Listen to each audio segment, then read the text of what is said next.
mini minor. Any dark horses we haven't discussed so far?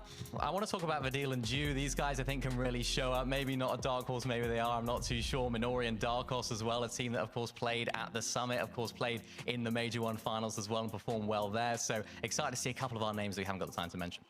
Takata? Saya Stereo winning game 3. That's all I'm saying. That's all I'm saying. Then, Who could have are guessed? they a dark horse? Are they a dark horse? I'm not so sure. At least they won't be a dark horse if they just keep themselves in check and the risk pays off. Let's head over, though, to Levin and Taco to get our first game underway. Pretty bold take there, Takata pre-firing that Size and Scary Game 3 win. But maybe he has a little bit of Spanish insight, a little bit of Spanish intuition, some might say, Levin. But still, very excited to get into the action here. Time Before game 3, obviously, you gotta make it Benzias. through games 1 and 2. And I feel like just about anybody can bring home that victory royale. No, absolutely. I think it's always great Yeah, to sort of sucks. guess and pick, you know, who you make it. Did Lena? No, not. Keep picking players. One of them will win. And credit to them because I think they are one of the top teams in this lobby who has potential to come through and show us what they can do. So plenty of talent in this lobby. And I think, you know, as with any EU Heat, you're probably going to see a couple of upsets by the end of today. Oh, without a doubt, because it's always so much easier said than done, right? Everybody's looking at that top 10 replacements, but right now we're going to find out who exactly is bringing home game number 1.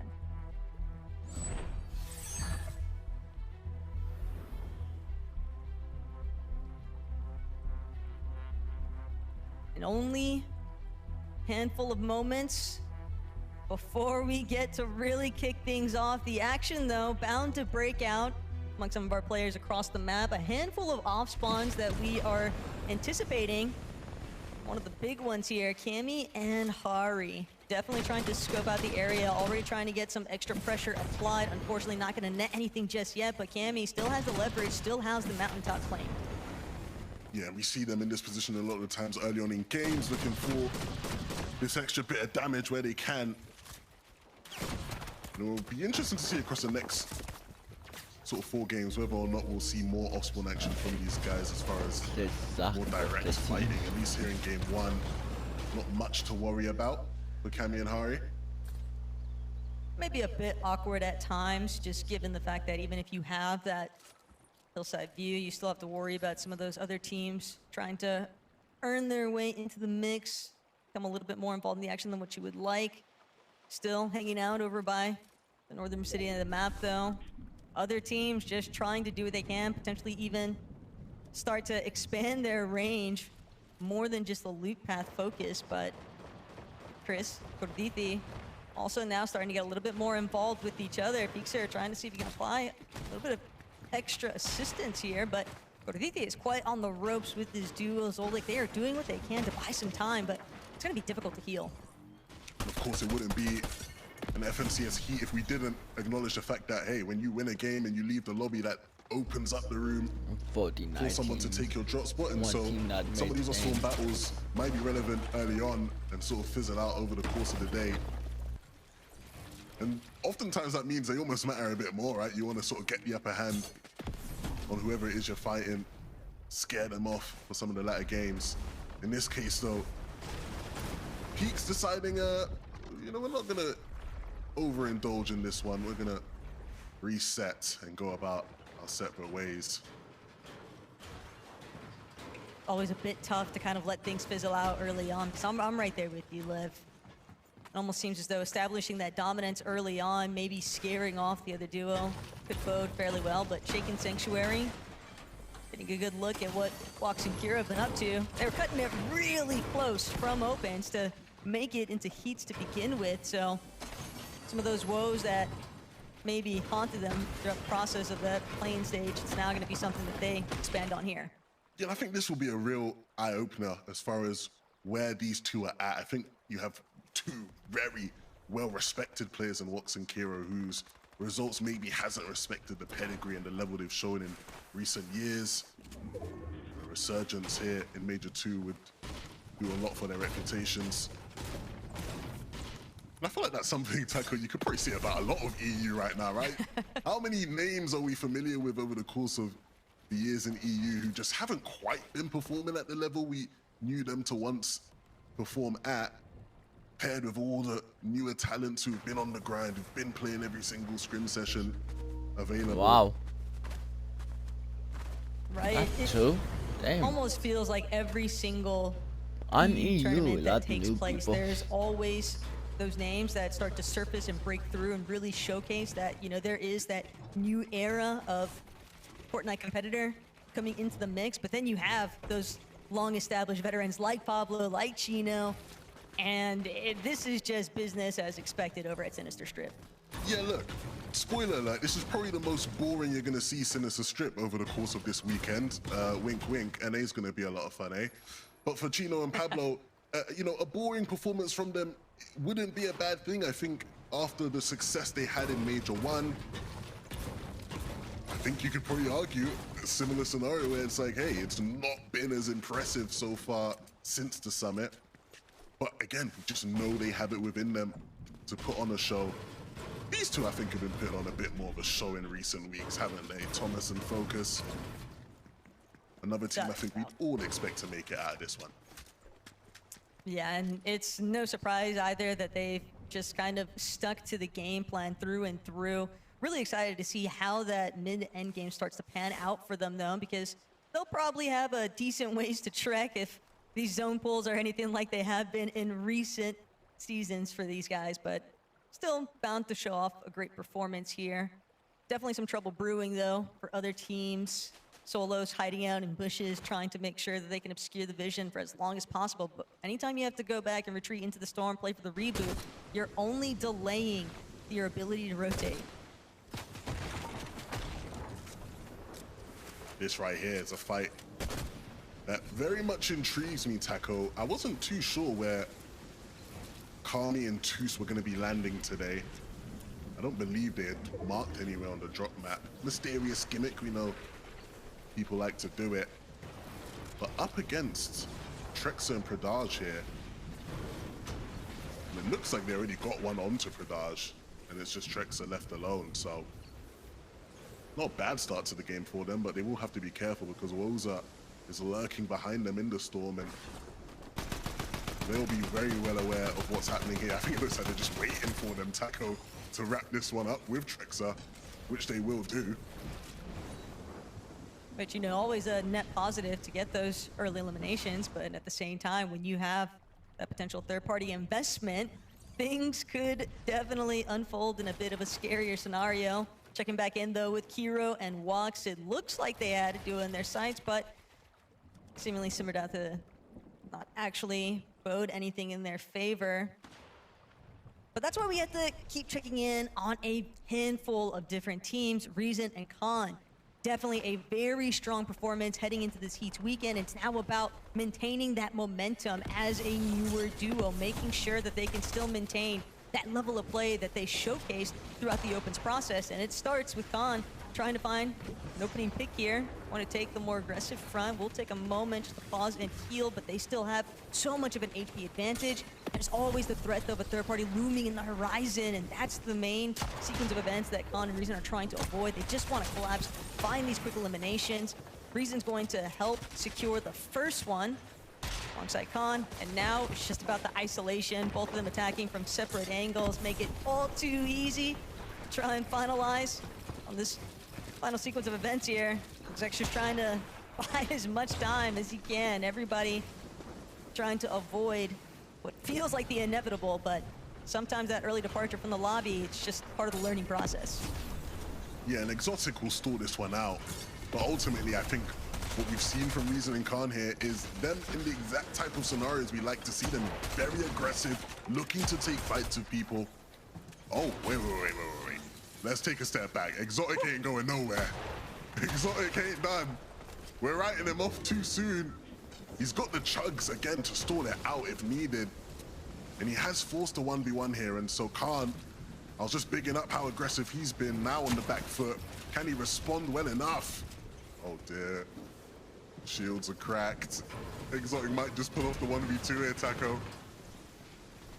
it's just such a rough spot to be in, just from how quickly Reason and Khan were able to capitalize on finding that initial elimination off the tail end, and now just completely 180ing the situation. Exotic still looking to push forward, only has a handful more steps to go, and sure enough, Khan just on his last legs here, still trying to see where he can wiggle away to.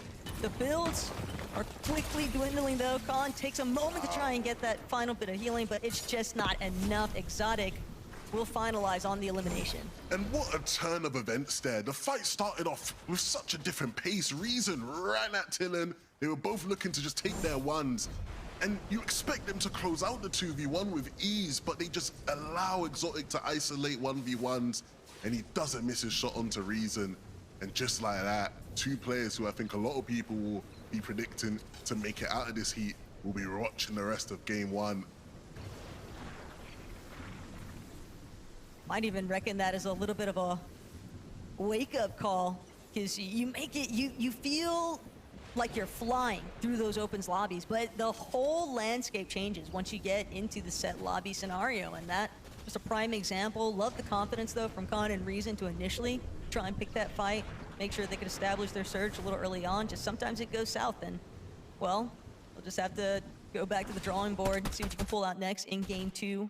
We do have 5 lobbies to work through here today, and you have to remember, even if the first handful of games don't necessarily go your way, you always have that bailout clause of potentially banking on the Victory Royale to secure your spot for the Major 2 finals. You've also got the opportunities, though, if you can play a little bit more of that consistency metric of just making it into that top 10 for placements. And that might actually be the focal point for many of our teams that don't necessarily have the expectations that they're going to be able to I want to just see net the that win on outright. LA 19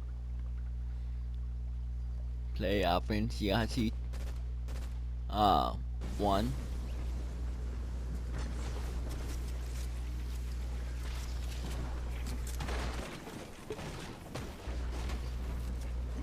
Let's see here, picking up the pieces in the storm. Which, again, you've been watching a lot of right now. very familiar with all the storm play we've seen this season. Fortnite update the storm. B. To make it that Way more final Sires and scary. to play into what? I mean, the analyst did a great breakdown as far as how aggressive these two can be and how willing they are to make risks. And I think the key thing for them is in a lobby like this, where they do probably have, you know, an advantage as far as quality, and a lot of the opponents play with that confidence, play with that aggression. We've seen it work for them in Grand's lobby, so why can't it work in this one? I think will be the main thing in their minds. It's always good to get that experimental phase and actually see whether or not a strategy that maybe has some of those risk factors a little bit more involved. But Scary and Size, they are definitely not ones to back down from a fight. And even with Shark and Teeny and them encroaching on what they know to be a Belgium certified duo territory, I mean, they're in the same exact boat. They don't really have anything to fear. Obviously, they still want to make sure that they're in contention for the Major 2 finals performance, but bound to see them maybe get a little bit more fraggy as some of these lobbies develop. That's the hope, right? Want to see them pick things up, entertain us a little bit here in Heat 1. Cantry, he's lost Wheat. And again, as far as the way this game has gone, they've not had to do much as far as move around this game, right? Sort of still in that early position where they would have dropped or spawned. But that hasn't been a help to them. He's down on Surge, he doesn't have his teammate, and there are plenty of bodies around him. That will just make this an awkward situation moving forward. Doesn't seem to really be lending any favors towards Country or Zoldyck. As Momsy and Skyjump, they've now decided to become involved. They recognize the fact these duos are fighting. It means they're likely desperate for some Surge, and Gorditi, he'll be the first one claimed. But now Zoldyck just trying to see if there's any extension, but Skyjump shuts it all down immediately. A great collapse by the French duo. More than happy to take their spoils, and now they are out of here. And that's the exact kind of quick timed elimination sequence fucking you want to team. see on these rotations. Yeah, and again, our first bit of a taste of this weekend of just how Surge turns people into zombies, eh? Running at their walls, waiting in their box. Mumsy and Skyjump didn't have much to do there. Now you'll see them make their move into the safe zone.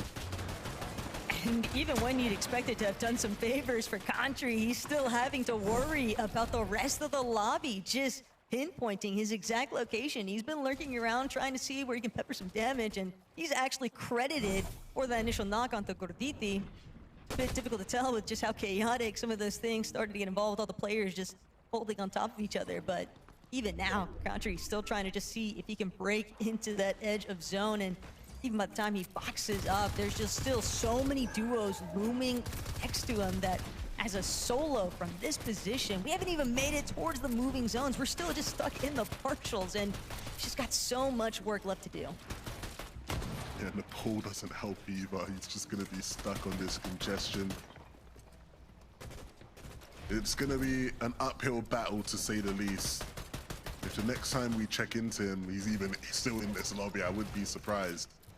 Be a testament to his ability to maneuver here, but for the teams who maybe are looking in better spirits and better shape, the time to move is now. Skyjump and Mumsy will start their ascent towards the safe zone, and they won't be the only ones doing it either. You can see all the players starting to move on through now.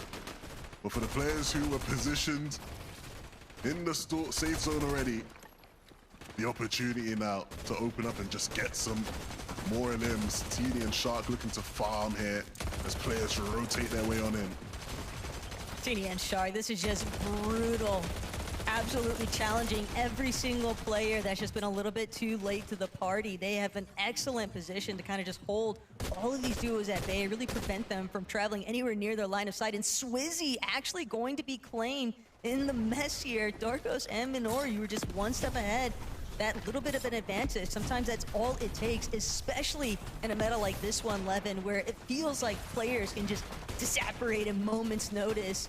There's just so much aggression that's starting to really take place here, but Pixie now left in a very difficult position. He knows that he's just got to leave Swizzy to the Wolves. He won't actually have an opportunity to look back and try to save his duo, and his loadout is looking grim. They are going to need some form of a refresh, and right there, that's all you need to see. The overdrive, sometimes working against you if the lobby just happens to be looking your way.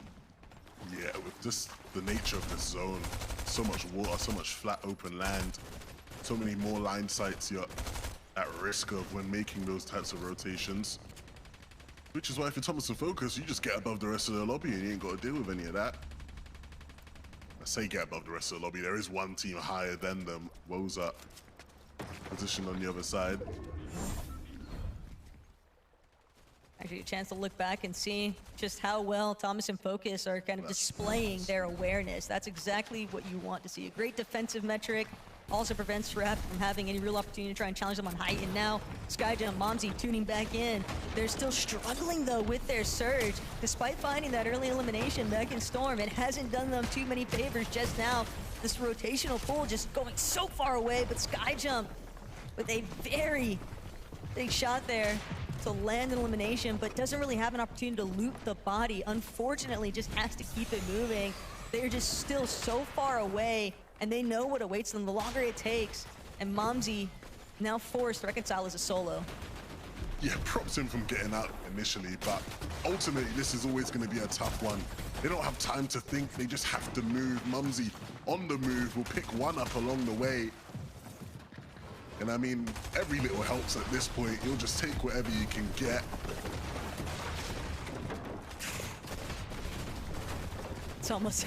It's so difficult to watch. Forced to drop into the water, but completely out of builds. The entire lobby just zoning in.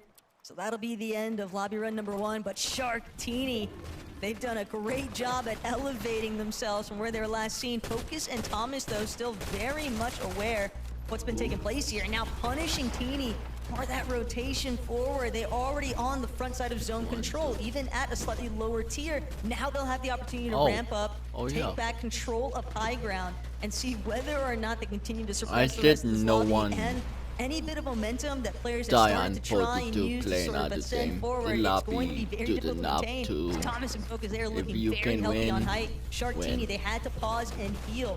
I Found say. to use up a decent amount of their resources, but still, not the turn. They'll head right back to front side. But Seems they like do Teeny want and Shark are an A, adamant on trying to you know. control height. Yeah, I mean, it's gonna be hard, man. With the things Oh, Thomas no, I is doing died by- with that Stinger I SMG died right by now bot in this damage. lobby, anybody trying to take their height off of them is gonna be in for a world of hurt. But it looks like both of our premier teams in this lobby are looking for the one and done. They don't want to play any more games after this one. So that battle for height will continue. Chino and Pablo, they ain't quite worried about the height just yet, but they're looking strong as the moving zones continue. So many players still trying to make sure they can have some semblance of control towards that front side of zone. Kiro and Walks playing a little bit more towards the back, but Chino with an excellent shot here.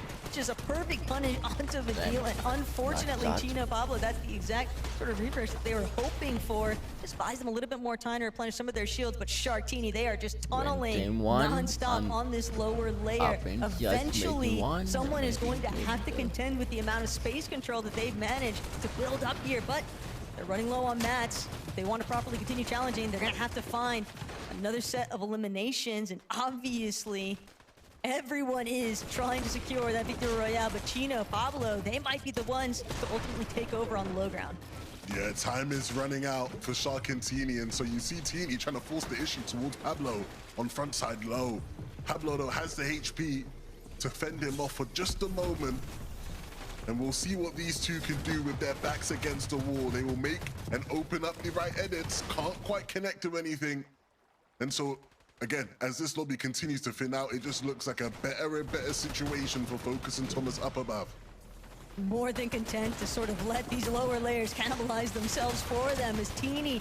Oh no, Walks has lost Kiro in the fold, so now Walks just scrambling, trying to look every which way, but there's just too many bodies surrounding him. Waza claims Walks, then gets cleaned up. Teeny and Shark, though, they might just be the ultimate victors of the low ground. It's a solo Pablo Wingu. Yeah, We've I seen him think in this both position is before, and entertaining. whether or not he can actually overcome it, it's going to be a very difficult task. He's still got two relatively healthy duos to contend Yeah. with, but Focus and Thomas, this looks like their game to bring home.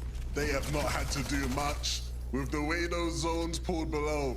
It just forced everyone into each other, and they'll look to try and make that happen one more time. Pablo will look to be the spoiler to Teeny and Shark. They have to deal with him first before they look up on height. They need anything that they can squeeze out of him to keep them in this one. Shark running around with just no builds remaining, and he's trying to get the elim while dodging the pressure from above. And I don't know how much longer he can do it for. The tree allows him to survive, and so now the 2v1 against a Shark with no builds, and you've got to think that Focus and Thomas will do it, but Shark hits hard, he hits heavy, and so it's never over until the final shot connects. Shark up against Focus now. Who will hit the crucial shot? Shark dancing around the storm line. One He's on trying one. to find the angle, trying to find the right opportunity. He has the builds now to play around with this one. And it's not gonna be an easy finish here, Taco. Battle of the new era, that's for sure, but Focus, he's trying to make sure that they maintain that 2 versus 1 advantage, just immediately taken away from them. But Shark looking to play spoiler, whether or not he's actually got the gusto to pull it out, though. Still buying a little bit more time, making sure that he's on as much even footing as possible. Both of these players down to their last final builds. Focus still looming overhead, crouching up, but just no advantages in sight. And Shark trying to break everything surrounding him just to see whether or not he can squeeze out an additional build here. Finally gonna try to go up. Focus with an excellent block there to prevent Shark from challenging him outright. But Focus, he still knows they've got to try and get the job done. He might have the health advantage, but they're both completely out of builds. Shark stuck on these lower layers, forced to start trying to make his way through some of these pre-existing builds. Not only that, but the storm just ticking away at his HP bar. Focus only needs to connect a single shot to bring down Shark, but he knows just how dangerous this position could really be. In fact, he's not willing to take it to risk. He'll let the storm handle it for him, and just like that, Focus and Thomas, they are out of here and headed straight for the Major 2 Finals battle bus. Hey, look, I know we said this is Heat 1, but that might have just been a preview of what you can expect in next week's grand finals. It's gonna be Focus and Thomas that secure our first spot, and what a way to do it as well. Frankie, Minnie, Takata, what do you make of that one? Well, I, for one, am living for the hydration break meta because we've seen heal-offs before, but actually seeing this 1v1, I was transported back to the player room in Dusseldorf, seeing the pros go 1-to-1 and getting to see those two play cat and mouse, having their pauses, not panicking, and just giving us top quality Fortnite. Mini Miner, what a way to open the first game. Yeah, really great from Thomas and Focus. I mean, it's nice to see them picking up the first game victory out. They did it last major as well in the very first heat, so it's nice to see them sort of replaying that, I guess you could say. And yeah, it's a team that we expect to qualify through into the grand finals. I do think it was a bit of a misplay from them though, with Thomas HD going down. It's like you have those chug barrels, you have those, you have the player advantage. It's like, surely with the chug jugs, you don't want to be dropping down and then, of course, trying to take that 1v1, but ultimately, Focus was the one that closed it out, Scar. Yeah, it was closer than it should have been in the final moments, but leading up to those last moving zones, they had control a majority of this match. They were always healthy, always had mats, didn't have to take risky fights to get refreshes and recuperate loot. I mean, they were basically in control the whole time until that final moment where it got a little nervous, but the deja vu came through. They won the first game in their heat last major. They won the first game in their heat this major, automatically qualifying themselves straight to the finals, where in last major they got 4th, and funny enough, Sharktini got 5th, right by them on the leaderboard. So very funny way to close this one out, but it was definitely the right play doing the heal off there. It's going to be really exciting to see if other big names are now going to be stepping up into their place and taking the next victory royale. The fact that we got Shark and Teeny in that last 1v1, Pablo clutching 3rd for the duo. I mean, I can't wait to talk about what these big runners and riders were doing. We do have to take a break before we can do that. But Mini Miner, just one more thing on Thomas and Focus before we go. This map, it's incredibly congested. It feels claustrophobic almost in terms of the drop spots. It looks like duos, they've got places to themselves. Thomas and Focus, they are not inhabiting anymore their tiny little island in Heatwave Harbor. Do you think any duo is going to move into that spot despite it being so small? Yeah, you have to imagine so. A lot of teams will then go to that drop. It always happens in these heats. It always happens where a lot of maybe the smaller teams will then try and go there as well. Maybe we'll have 2 teams. Who knows? Who knows? Let's go to a short break. When we come back, we'll be talking about the other duos in the lobby.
Welcome back to FNCS Major 2 Europe. We've had one game, we've got 4 more to go. So let's take a look at the leaderboard and see where we're at. And a quick reminder, in the heat, if you win a victory royale, you go straight through to next weekend's final.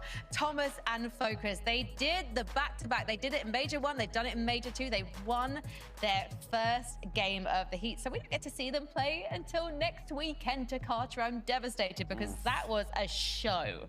Yeah, I mean, I'm sure they're happy, but they're like, where are they going to get their practice now? They're just already there. Now, looking at number 2, Pablo Chino, Sharktini. This is a top 3 that you'd expect to see in any elite tournament. Yummy, though, and Co. Great job in 4th place right now. But, you know, it is game 1 mini. Things can change. Game yeah, 2 still early days, of course, for these guys. Of course, Sharktini, a team that, of course, had a really good end game right there. Not too many in terms of eliminations. It looked like they were going to set up for high ground here a lot earlier on in that end game. Of course, it was Thomas HD and Focus that ended up taking them down from that position. And ultimately, it was just too much of a beam. I think it was from Focus to make it happen. But they play these mid-ground layers actually really well, exactly as we'd expect to see from these guys. And I suppose whenever there's a team that have maybe a lower amount of eliminations and they're playing that mid-ground layer, it just shows how well they did play it. They used all those materials really effectively. They made sure to use old tarps, and they weren't too wasteful, right? So it just shows that these guys are really prepared right now. They're looking good, they're feeling good, and of course it was really unfortunate actually for Shark that he couldn't quite find this win, because he almost did everything perfectly. It was just unfortunate that he didn't have as many chug jugs. Yeah, I'd say he literally did everything he could. I mean, he got the final refresh at 0 materials. He needed materials at that point. But Frankie, it was a good play by Sharktini. I mean, I'm excited to get to see more games from these guys. And now that Focus and Thomas are out of the lobby, the high ground is surely theirs to take. You know, there's some big names here. Swizzy and Pixie, for example. We didn't see much of them in the first game, but I imagine they will bounce back. Pablo and Chino, though, you see them in 2nd place there. These guys are almost guaranteed to get through, whether it's via Victory Royale or consistency. And the thing that I loved about these two in this first game to Carter was that both of them were still alive in zone 11, and Pablo finished things off in 3rd with the guys. Yeah, there was the 3 big trios up. Thomas Focus, Sharktini, and Chino Pablo. The chemistry's there. I mean, this is one of the best duos, not only in the region, in the whole world. And what's interesting is they actually drop pretty close to Thomas and Focus, and right in between, they're like sandwiched in between a triple con location. There's 3 duos contesting, so now that Thomas is qualified and that spot's open on the map, maybe even Pablo and Chino will have less people fighting in the surrounding area, so it might be less opportunities for them to play out that early game moving forward. So hopefully that's not the case. They're 1st place in terms of consistency, not counting Thomas and Focus, so I'm sure they'll be able to keep it up. Okay, I jumped the gun. Actually, it was zone 10 when Chino went down, but we're sometimes used to seeing one of these players for this duo having to clutch through zone after zone after zone, so it's a fantastic start for these guys. Also a fantastic start for Kiro and Wox. This is a duo that we saw pulling off some great fights in the mid game, and I think they're a duo that we can expect to see more from. They've got great histories behind them, but now as a duo mini-minor, we should be excited, right? Yeah, definitely. I think this is a team that really goes under the radar when we're talking about sort of really high-level EU competitive. I know, I think it was Kiro and Kiduo a good few seasons ago had a really good FNCS. I think it was around 5th or something like that they ended up placing, and they just were looking so good all season long. So hopefully for Kiduo, or for Kiro and Wox, it's going to be a good start for them, because of course Wox didn't have a very good Major 1 by his standards. So it's a good start for them, and hopefully they can continue. Yeah, it's an interesting story, the story of Wox's former trio from last year, but there's no time to talk about that right now because we're ready for game number 2 with Taco and 11-2K. Definitely excited to see what actually takes place over at Heatwave Harbor, because with the drop spot now opening up, since Focus and Thomas are qualled through here, Levin, you'd have to expect that someone else is going to try to stake their claim to the POI. Yeah, and there's like a bunch of teams like contest each other in that area, right? So surely someone decides we don't want to be involved in this madness of spawn anymore. Let's go land over there. And I think the biggest problem with that mentality is you might not be the only one thinking that. So then you're contested anyway off spawn at a POI you don't usually drop out. We'll see. I think we've seen examples of both, right? There's been times where we expected someone to take a POI and it never actually happened, right? Because people are just so focused on what they're doing in the lobby. So I'd expect someone to land there. We'll see who it is. I think there's a bunch of different candidates all around the map who would be willing to take the spot. So let's see who is able to change their Osborne fortunes here in game number 2.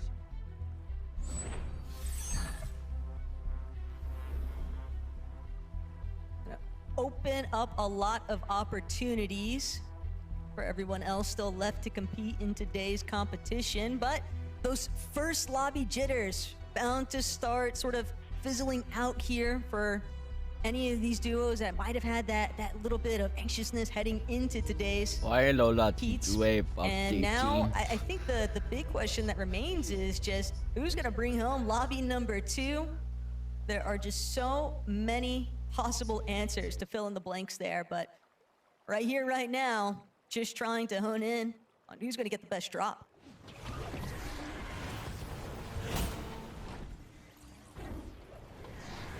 Oof. Looks like someone's been out-dropped. Just a hit. Kiddo and Prex wasting absolutely zero time. When you've got all this room to work with now, Where's down just a solo hiding out in the bathroom, but Prex and Kiddo, they won't be content until they've got this second elimination under their belt. They want to ensure that they have full stakes for the area. Where's doing what he can.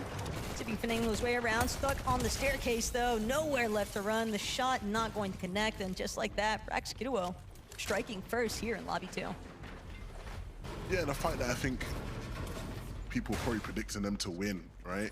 I think oftentimes people are scared away by teams who are off spawn.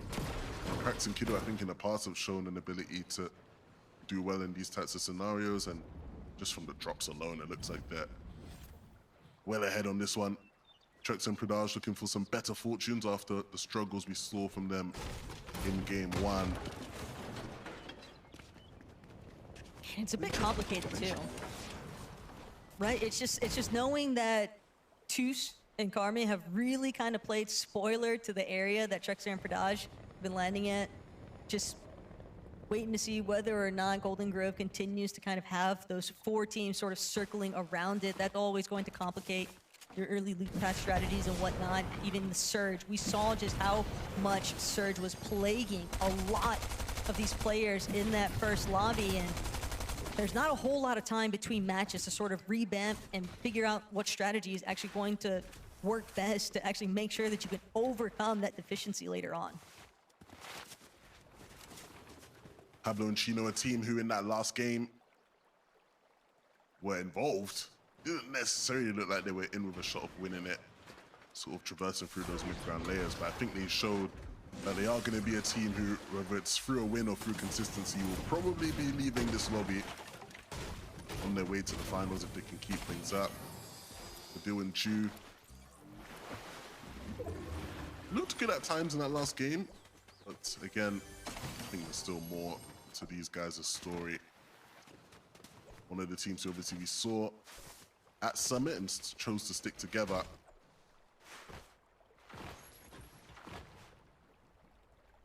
A little bit of team building chemistry even, because there was that lapse, you could say, in terms of determining whether or not they would actually see things through as a duo entering this season competition, but a lot of these teams just sort of kind of encroaching on the outskirts of the map, just trying to gauge whether or not they'll be able to actually find their footing early on. Even if you can escape a lot of the early turmoil, doesn't mean that you're going to be uncontested forever. So now Pixie and Swizzy, a little bit of trouble over at Battlewoods, but definitely seeming to have the upper hand here, as you would expect from 2 veterans.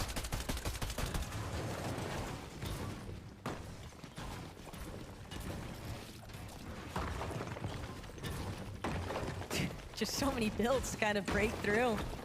Step across, Pixie, Swizzy, trying to see if they can establish a little bit more space here, but Swizzy actually receiving a little bit more return fire than he'd been hoping for, and just like that, have to kind of keep playing peekaboo through the window. That right side peek you would think would lend him a slight advantage here, but it's that possibility of the sneak up from first duo. This is the last thing that Pixie and Swizzy probably trying to get entangled with. Surprisingly enough though, Pixie going to just head straight towards those vending machines. Even pick up the pulsar scanner. He's done playing guess and check. He'd rather just know for sure who's in the area. And a little bit of a look over at Sunken Shores just to kind of highlight some early issues there for Reason and Khan. They came into this weekend relatively hot, but now's not the time to start to cool off. They're really gonna have to look to start bouncing back here if they wanna scale their way up for consistency on that leaderboard.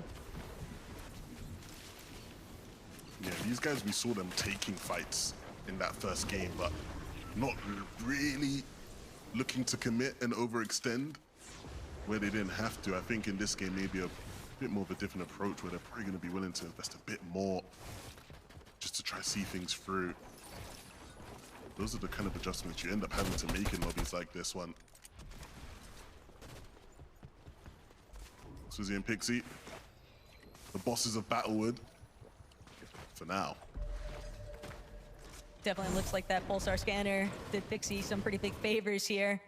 Sure enough, the markers going through made it much easier for Pixie to just close out on at least one of those eliminations. They've been trying to stake their claim to Battlewoods all season long, but they're not the only ones interested. Teeny and Shark here on our screens. Did you think he was going to do it? You can be honest with me, Taggy. There was a part of you that thought Shark was going I to think do it. Focus thought he was going to do it, and that's why he went for the heal off option. Better, better safe than sorry if you're in that sort of position. But I would not have been surprised in the slightest to see Shark overcome it. The moment that he got that first elimination onto Thomas, that's kind of the moment where you have to stop and rethink everything. That's what the best players will do, man. They'll fill you with fear. That's why you just never want to just give them the easy 1v1. Especially not. Shark is the last person on EU you want to give the 1v1. Hold on a minute. You know what? I take that all back. Forget about Shark. He's not the real deal. He's a fraud. He might be feeling like a fraud just now. Teeny. He forced to lick his wounds and head off elsewhere. Oh my gosh, he's right though. Like that, the counter breakout in that instance. Let's not rewatch this one. I don't. No, we don't need to show the replay of this one, guys. Come on, guys. We ain't got. It's a bit vicious by production if you think about it. Great. Well, look. Usually you don't want to give Shark the 1v1 because usually it doesn't go like that. But you know, I think every Fortnite player has their moments. It won't be the end of their game, though. Damn. I don't think that one will be. So it looks like Peaks and Krisk were able to get their limbs, but the fighting ain't done here in the storm. It's never ending. Whenever the zone pulls away from Lifty.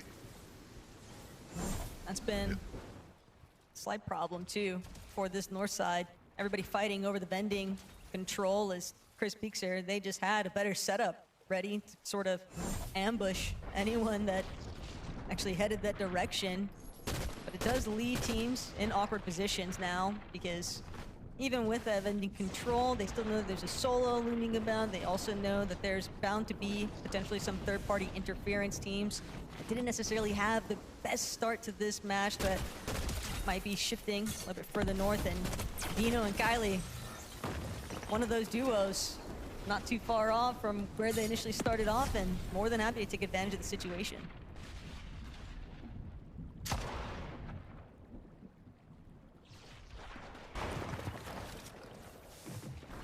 We've seen a couple 1v2s or near 1v2s, so I'm not gonna write Peaks off just yet. He has the whites to play relatively long, but so do they. Yeah, they actually just don't want to deal with that. Fairs. If you've already got a net benefit from one elimination, sometimes it just works a bit better. Get a slightly better positioning, moving a little bit further, closer towards the zone, and then you can always look back. You know there's going to be at least one duo trailing that's not necessarily in the greatest spot if they do play for the reboot later on. Minori and Darkos, on the other hand, though, making their way up from pretty deep south side position. And definitely a duo to keep an eye out for in terms of picking up a Victor Royale at some point throughout these remaining lobbies. Granted, they're not the only ones hunting it out. Yummy, Zarek, now looking forward, see what else they can try and build.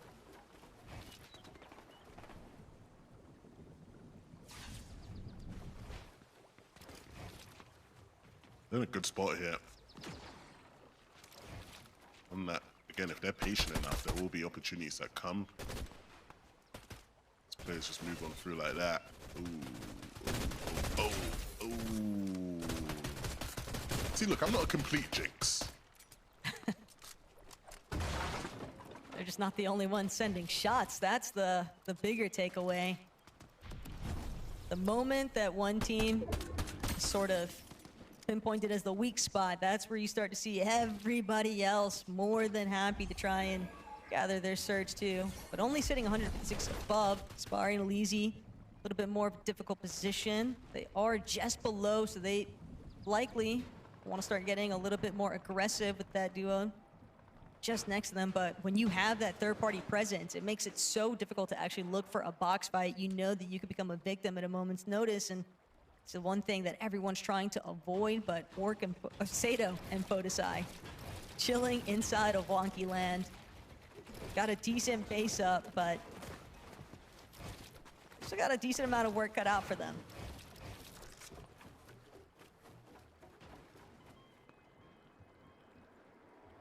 Yeah, they're a team that I feel like maybe, I don't know if under the radar is the right word, but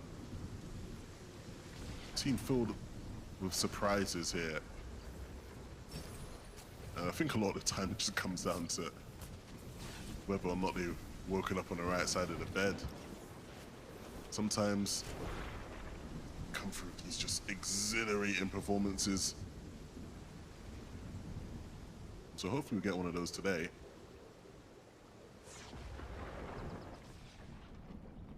Some of that may be even hinging upon, I think, Sato more directly. He's had those circumstances where he's just been such a prominent fragger in a lobby, but now in this set lobby, definitely need to pull out all the stops. Can't afford to go between hot and cold performances. You really just want to try and cement your position early on, not through a victory royale, but just by building up enough placement points early on so that you can afford to have maybe 1 or 2 out of these 5 lobbies not necessarily go your way.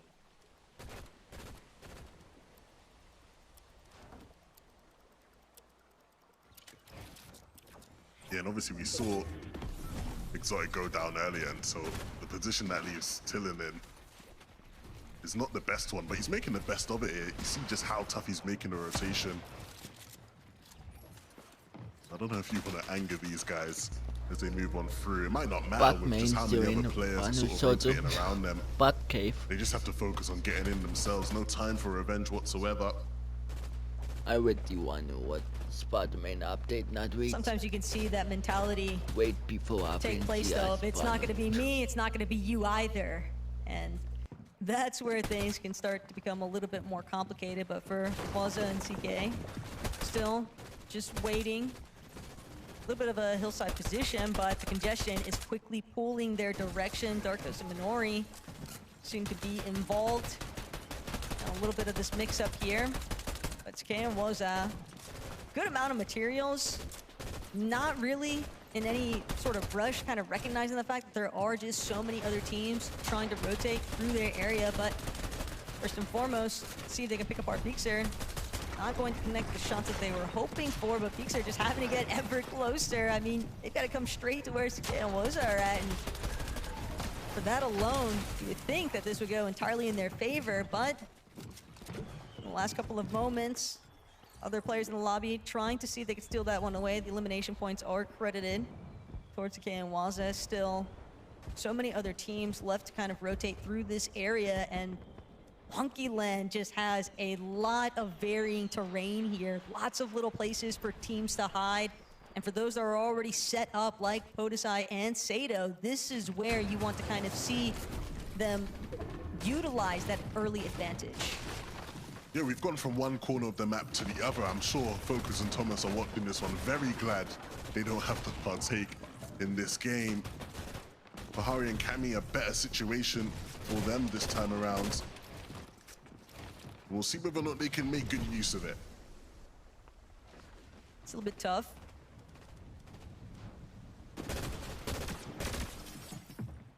Shark is back. So at least get to see whether or not he can fully make up for that little bit of a hiccup earlier on. Granted, this is really where you start to see, I think, Shark and Teeny really shine, is in those endgame moments when the pressure starts to be at its highest levels.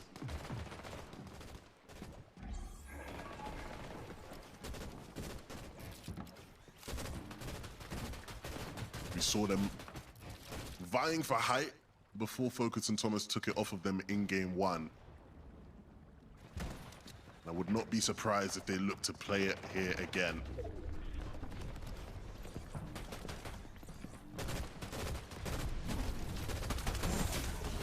Not sure I'm a fan of where Ju is currently forced to try and contend with, but for Hari and Cammy, this worked out excellently. Managed to find elimination in the low ground, potentially even upgrade some of their loadouts, but for Ju, that solo position, and well, you would think that would help them out a little bit here, but Hari now just being completely focused by the lobby, might still have an opportunity to try and revive Cammy, but it is going to come at a cost. A good amount of hard material having been expended there, and Trex or Pradage now circling up, trying to see if they can get the advantageous play, and they will be able to at least steal the body loot there from Cammy. Big benefit, Trixer and Pradage there though, and Hari, the fact that he's left kind of fend for himself, always a difficult spot to be in as a solo. But Shark and Teeny still working together, try and make sure that they put themselves in the best possible position for a win. Yeah, that's the worst spot to be in. But still a great opportunity and plenty of opportunity here for the rest of the players in this lobby. And we're seeing who's taking their opportunities when they come. Shark is certainly one of them. Kaduo left without a clue what has happened to him. And look who's up there trying to play height right now. It's Size and Scary.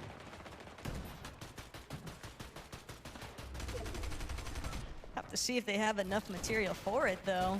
Even Ju doing a decent job at least at avoiding some of that lower congestion, but 24 below, you're gonna be forced to start dropping to see if you can find a player. It's just a little bit more weakened, but with no way to replenish any shield, it's all going to come down to whether or not you can connect some shots. And even when the opportunity presents itself, only 68 above, no refresh just yet. He needs that little bit of siphon to really try and turn things around, but you're left as a solo. It's difficult to try and have any sort of control towards that middle layer. It's only a matter of time before he comes to clash some of these other players. But Pablo, Chino, we saw them underneath it all, just steadily working their way towards front side, claiming a lot of space, tarping things out. And now as the zone pulls a little bit more over the waterways, Chino and Pablo, they're not gonna sit and wait. They know that their best odds for contending on a win here is just going to come at the cost of being able to look back and spray the rest of the lobby here, as Hari, also a solo, debating whether or not it's worth going for that body loot, but kind of understanding it's just potentially builds that could make a difference here later on. But he's got to be careful, right? He doesn't want to end up being one of those players in the backside that people are looking to spray. The zone will start to pull back towards Wonky, and this might just work in Sides and Scary's favor if they can look to squeeze the lobby out. The longer they sit here and wait without moving, the bigger chance they get chopped, and that's exactly what happened. Shark and Teeny were quick to try and take it, and they'll look to move up the hills. Sides and Scary will retain it for just now, but look at what they're working with now, Taco. Sticks and stones are all that's left in their inventories as far as builds go, and so Shark and Teeny will identify that and make their ascent, looking to try and take it. Sides has been cracked already. They can be patient here, but ultimately it feels like the inevitable will be Shark and Teeny up here on height.